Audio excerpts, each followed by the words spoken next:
Hey everybody, this is Steve. And God is active in our lives. One of the cool things about making Be the Bee is discovering how many people are really interested in theology and want something a little bit deeper than the easy sound bites we normally use to talk about Orthodox Christianity. There's a really important question that's at the very heart of the church. It's in the background of every episode of Be the Bee. We even have an episode explicitly dedicated to answering it. Who is Jesus Christ? The question is critical, probably the most critical, because without a proper understanding of who Christ is, we'll never be able to understand creation, or salvation, or ourselves. It's good to ask this question and great to answer it, but we need to be careful that we're not turning theology into just another interesting topic, just another subject that we read about, or talk about, or even simply think about. It's why I'm grateful to my friend Christian for the great work he's doing on his weekly series, The Trench, which offers people practical ways to apply theology in their lives and relationships. Theology isn't simply something we study. It's an encounter. It's something we live in our union with God and in our relationship with our neighbors. And besides this question of who Christ is, there's a related question, one we don't ask enough of ourselves or each other. Christian reminded me of this question, and that the first person to ask it was Christ himself.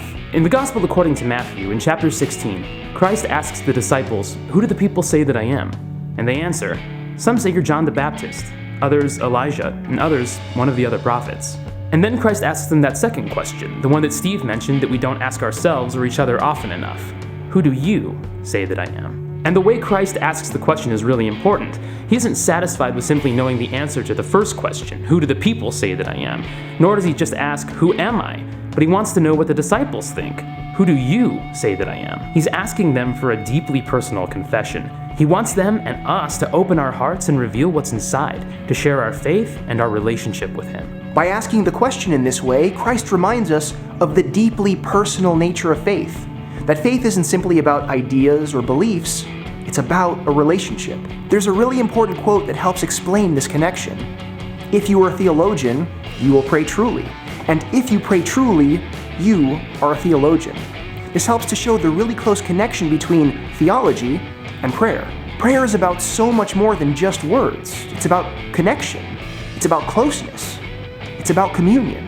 There's a difference between knowing about God, knowing ideas that frankly may or may not have anything to do with him, and knowing God himself, knowing who God really is. Just like how I can know a bunch of things about Steve. I know that he's approximately 5'8", has a grizzly beard, and he's ruggedly handsome, but I won't actually know him until I experience him, until I spend time hanging out with him.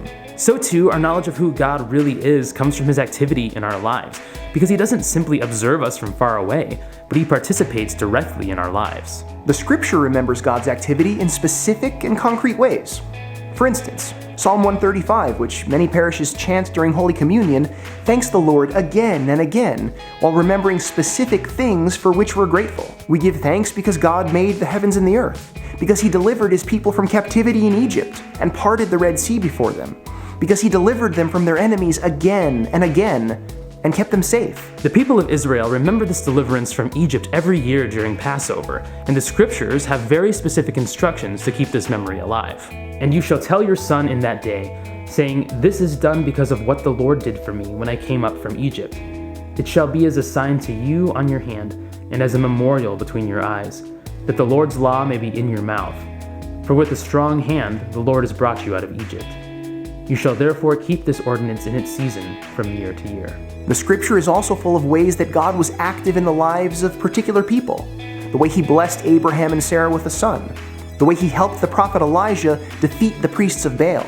The way he helped David defeat Goliath and eventually become king. This is why, since the time of the Old Testament, we've referred to God as the God of Israel, who delivered his people from Egypt, led them through the wilderness, and brought them into the Promised Land. Yet as much as he's the God of Israel, he's also the God of Abraham, of Isaac, of Jacob, and of Steve for that matter. And of Christian! God is active in our lives, and it's important that we talk about it, that we ground our belief in our real and lived experience. I really came to know God after my dad passed away, when for the first time in years I began praying each and every day for his salvation, until I got this unmistakable sense that someone heard me, that he was okay, that prayer wasn't simply a monologue, that I wasn't talking to myself, but that there was someone on the other side.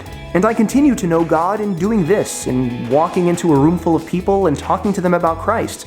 In the moments when I don't know what I'm going to say, yet God somehow fills my heart with His words. I came to know Christ in the midst of some deep personal loss and pain during my junior year of high school. Christ came to me through the person of my English teacher, who simply listened to me, shared my suffering, accepted, and loved me. And through him, I began to see that it was actually Christ who listened to me, who suffered with me, who accepted me, and loved me. And this gave me the hope that there might be some change, that there might be resurrection on the other side of my personal cross. So, who do you say that God is? How has He been more than an idea? How has He been a real person, active in your life? Leave us a comment.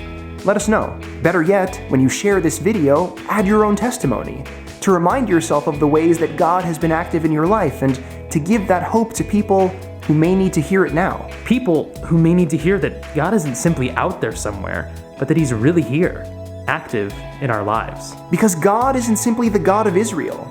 He's the God of Abraham, and of Isaac, and of Jacob. He's the God of Steve and Christian. And He's your God, too. So let's be the bee and share how God is active in our lives. Be the bee and live orthodoxy. Remember to like and subscribe and share. I'll see you all next week. Thanks to our supporters on Patreon who helped make this episode possible. To support the creation of more Orthodox Christian content, please visit patreon.com/y2am.